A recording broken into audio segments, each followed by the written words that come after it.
పంజాబ్ లూధియానా జిల్లాలోని పఖోవాల్ గ్రామానికి చెందిన రూపిందర్ కౌర్ కుటుంబం సేంద్రియ వ్యవసాయం చేస్తూ ఆదర్శంగా నిలుస్తోంది.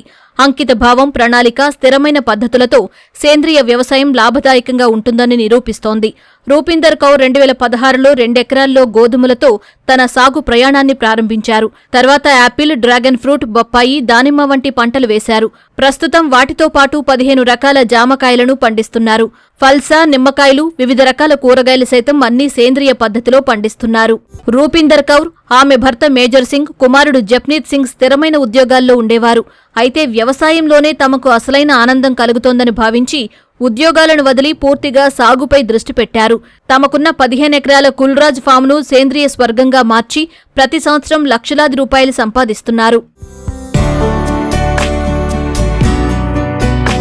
లూధియానాలో రూపిందర్ కౌర్ను క్వీన్ ఆఫ్ ఫ్రూట్స్ గా పిలుస్తారు.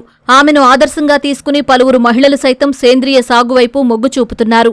రూపిందర్ కౌర్ కుటుంబం బయోగ్యాస్ ప్లాంట్ల నుంచి సేంద్రియ ఎరువులు సేకరించి పంటలకు వినియోగిస్తుంది.